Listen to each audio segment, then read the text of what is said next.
ka sa ngayon, alam ko. Pero nandito ako ngayon para kumilos ka na ulit na naaayon sa edad mo. Dapat ako lang ang kakausapin mo dito. Ako lang ang nagmamahal sa'yo dito. Ako nga kasi yung babaeng papakasalan mo, di ba? Sana po maisip ni Daddy na mahal po namin siya. Kahit po hindi po namin siya malapitan, sana po iparating niyo kay Daddy na nandito lang po kami. Liwanagan niyo po yung isip niya, Papa Jesus, para po maalala niya kami. Gusto ko lang po sana mag-sorry. Sana hindi ko na lang po kayo inaway. Miss na po namin kayo. Anong ginagawa mo dito? Ate Vicky, please. Halika. Ate Vicky, wag mo nang nagsabi si Daddy. Hindi siya makakabuti sa'yo. Kuya, ano ba kaya nating gawin? Walang mangyayari kung di tayo kikilos. Kakawawain niya lang tayo. Si Daddy may sakit ngayon. Hindi niya tayo kayang protektahan. Kaya kung gusto mong makasama si Daddy, paglaban natin siya. Manong!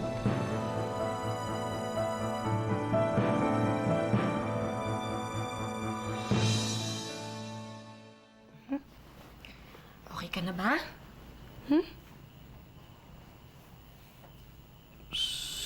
Sino yung nasa litrato?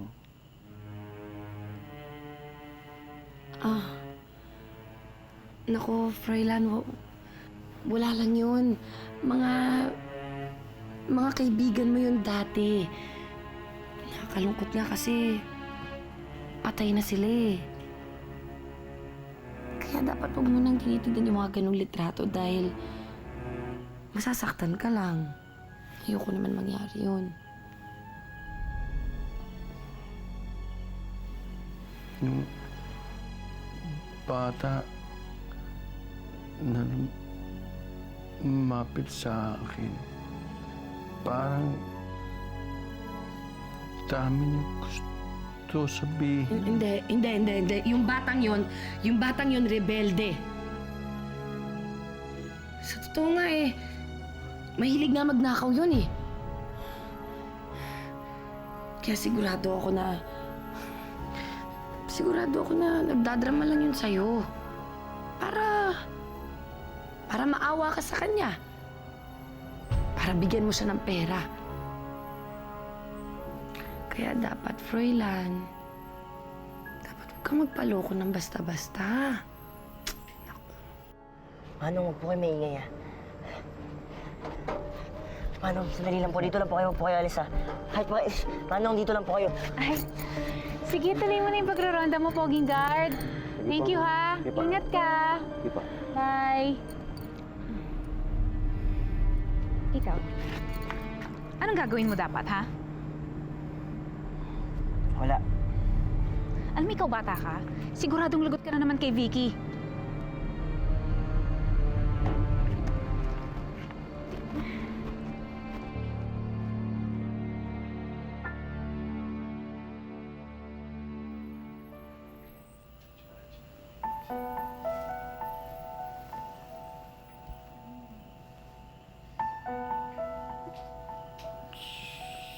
Sorry. Galit ka sa akin.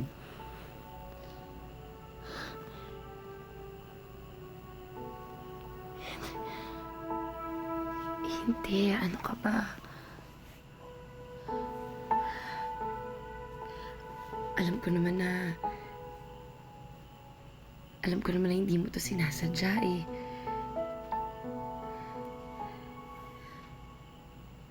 Alam mo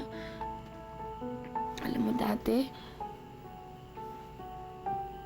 mahal na mahal mo ako. At ayaw na ayaw mong nasasaktan ako. Kaya ngayon,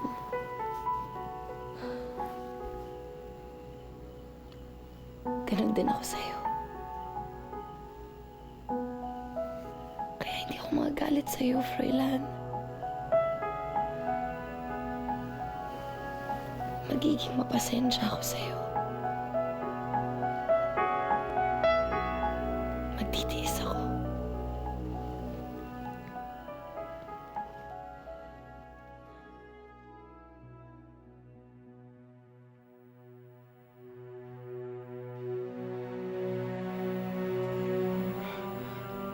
Ano ba kasi yung litrato na sinasabi ni Froilan? Ito, nasa box na nahulog kanina. Sabihin, nakita niya to. Sis, pwede ba itapon mo na yung litrato niyan? Pero hindi lang to yung problema mo. Alam mo ba ang kakausap sana ng guard kanina si Justin? Ano? Igilan ko lang. Sandali, bakit niya gagawin yun? Bakit niya kakausapin yung guard? Siguro may balak siyang magsumbong, ano? Malamang. Namumuro na talaga sa akin yung batang yan. Buti na lang talaga na paniwala ko si Froilan na salbahe siya. Sa bagay, totoo naman talaga eh. Eh, paano nga pag may ginawa si Justin, Bes? Sigurado lagot tayo. Kaya nga bago pa may magawa yung lintik na batang yan, tuturuan ko na silang lahat ng leksyon.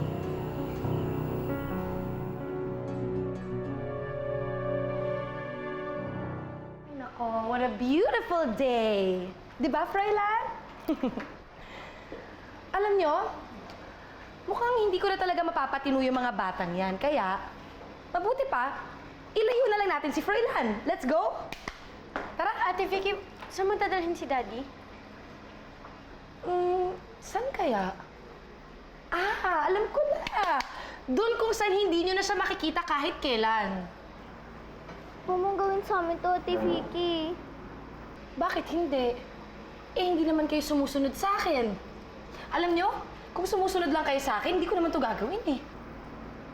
Ate Vicky, hindi na gagawin ulit ni Kuya yung ginawa niya. Hindi na siya lalapit kay Daddy ulit. I'll behave na po, please. Alam nyo, kayo ayaw niyong mahiwalay sa daddy nyo, tama? Pero yung Kuya Justin nyo, wala naman yata siyang pakialam kahit mahiwalay siya sa daddy niya eh. Tigas-tigas ng ulo. So, wala na akong choice. Ilalayo ko na yung daddy niyo sa inyo. Bye! Let's go, Dan! What a beautiful day!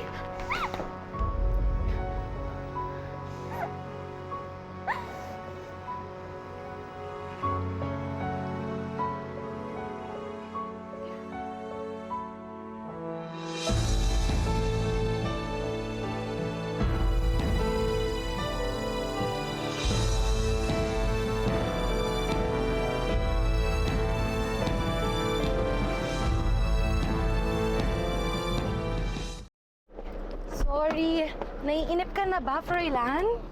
Saan tayo pupunta? Mamamasyal tayo because look, it's such a beautiful day. Para naman gumanda pa lalo yung pakiramdam mo. Sama natin sila.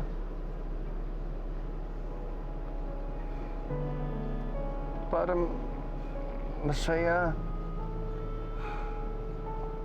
Ay nako, wag na. Kukulitin ka lang ng mga batang yan.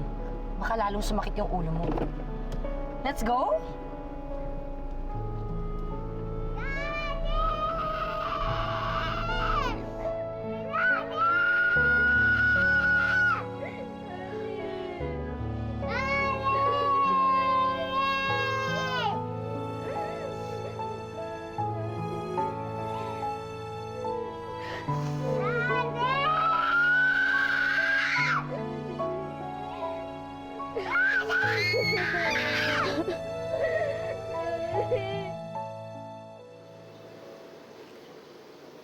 Kuya, kung wala kang pakialam, huwag mo na naman kaming pahirapan pa.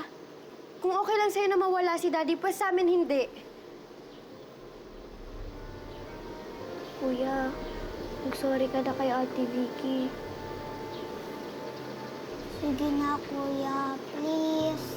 Don't you love Daddy? Okay lang wala siya dito.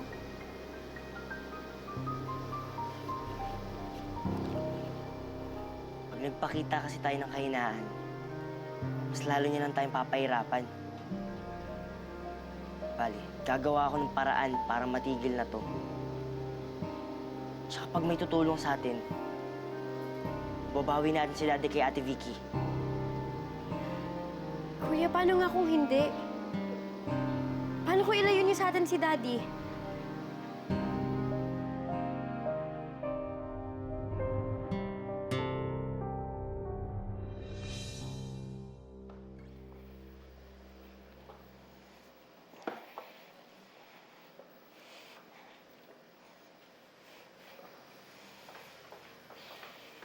Oh, Justin.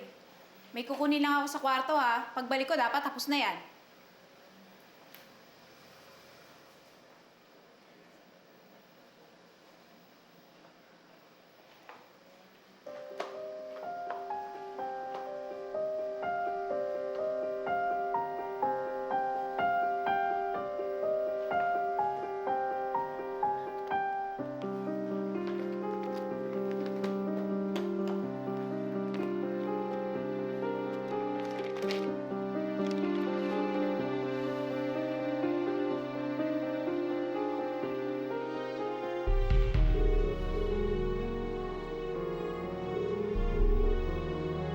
Hello?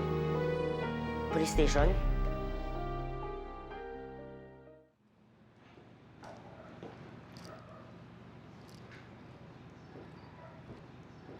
Bakit tayo nandito?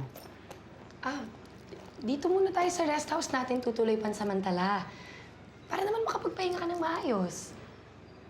Pero kailangan ko nga palang umalis kasi may aayusin pa ako sa labas eh. Dito ka na muna ha. Iiwan mo ko.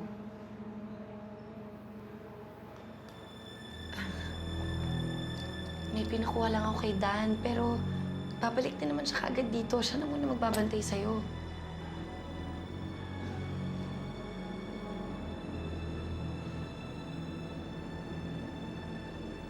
Natatakot ka ba na umalis ako?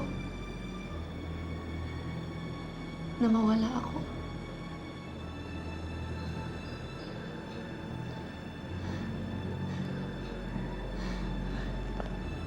Sabi ko na nga ba? Darating din yung araw na to. Sabi ko na nga ba, mamahalin mo rin ako?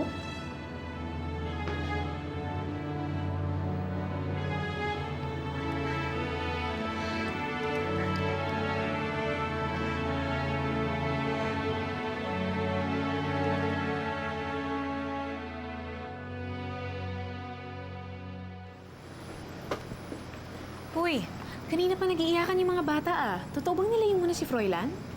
Hindi. Gusto ko lang magtanda yung mga batang yun.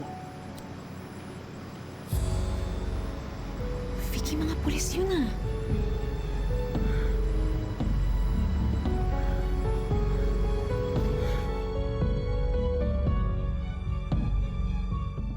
Yes, sir.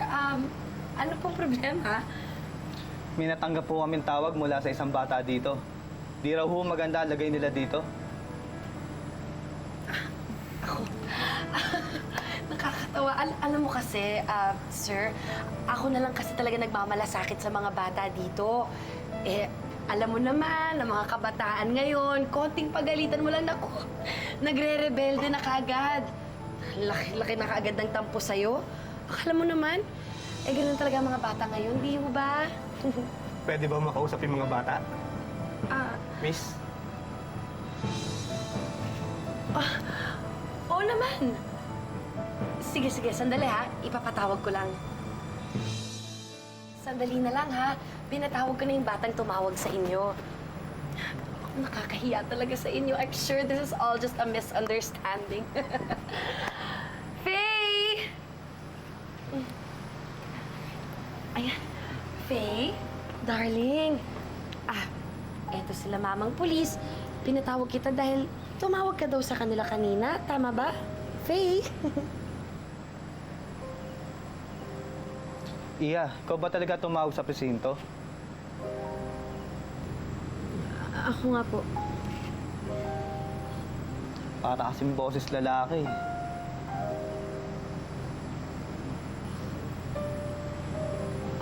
Ako po yun. Sorry po Sorry, Ate Vicky, nabigla lang naman ako eh. Tama ka nga eh. Naging sutil ako kaya mo ako kaya mo ko napagsabihan. Hindi po totoong hindi kami okay dito.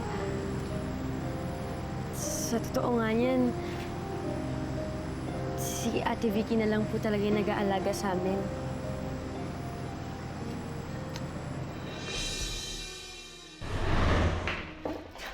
Ano?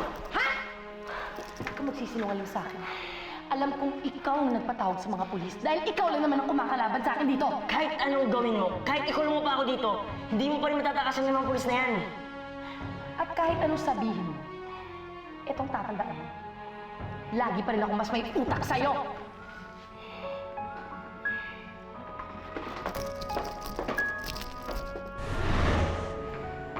Vicky, hindi pa umalis yung mga pulis eh. Ano, lalabasin ko na ba?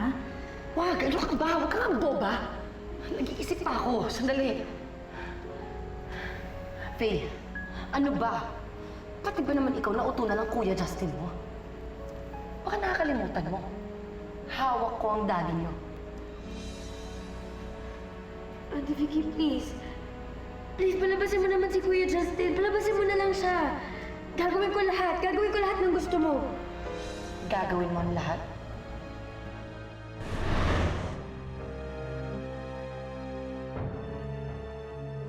Sa susunod naman, Iya, huwag kang basta-basta tatawag ng pulis, ha? Lalo na kung nagtatampo ka lang sa ate mo. Nakaka-istorbo, eh. Sorry po ulit. Kids, talaga these days. Naku, kayo talaga. Ay, naku, mamang pulis, pasensya na po talaga sa abala. Baka naman gusto niya magkape muna. Naku ma'am, okay na po ma'am. Okay na po. Salamat na lang po, naka-duty pa kami. Sige, Ses, Sige po. sasamahan na lang Sige sila. po, mauna po kami. Sige, ingat kayo. Pasensya na ulit. Bye!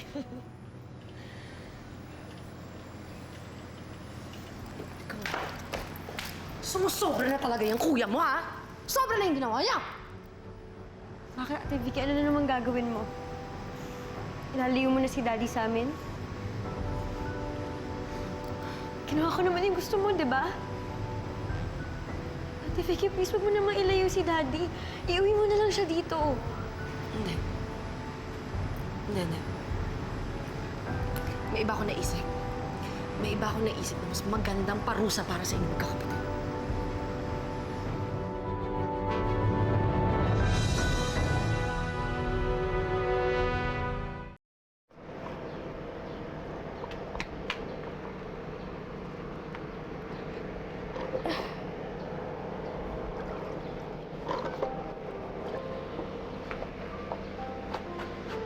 Ate, hindi na ba talaga makakalabas si Kuya dun sa bodega? Hindi ko alam, Shine.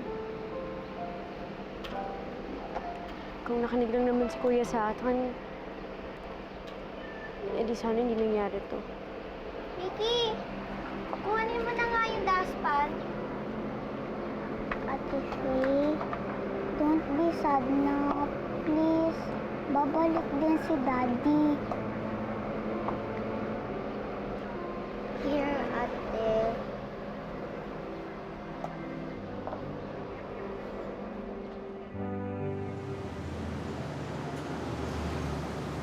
Daddy's here! Daddy! Daddy! Daddy? Daddy!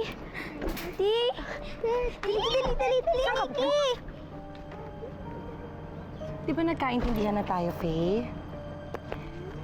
Binalik ko ang daddy niyo dito. Dahil nag-cooperate ka. You were a good girl.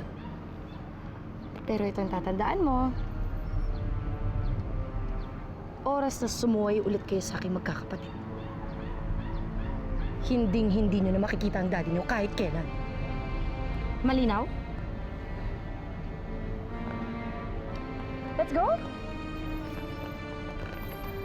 Welcome home, Fräulein!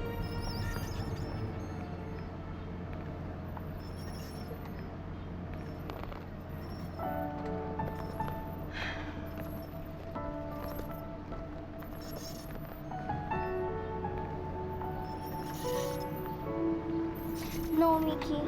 No.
Oo, Bes. Nakausap ko na yung kakilala ng bayaw ko. Ano pa kasing ipapagawa mo? Masyado na kasing mahaba yung sungay ng Justin na yan. At hindi ko naman siya pwedeng ikulong dito sa bahay ng habang buhay, di ba? At habang tumatig, sa tingin ko magiging sakit lang sa ulo namin ni Froilan yung batang yan. Kaya bago pa mangyari yun, puputulin ko na yung sungay niya.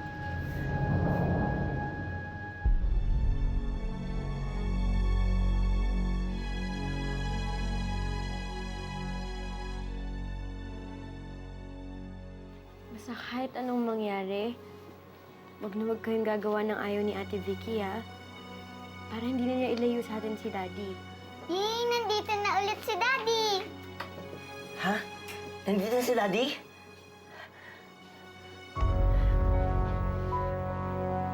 Daddy is in the room.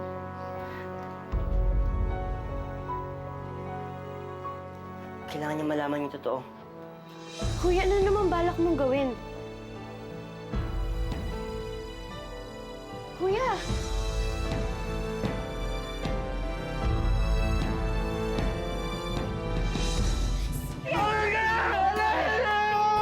Daddy! Daddy doesn't love me anymore! He hates me! Kuya, this is all your fault. Ang dami-dami lang nangyari ng dahil sa'yo. Bakit ba hindi ka pa tumigil? Kuya, lalo mo lang pinapalala yung sakit ni Daddy. Ate Vicky! Kuya! May aampon na sa kanya! No, Kuya, nag-promise ka sa amin na Ano nangyayari sa kanila? Bakit sila sumisigaw?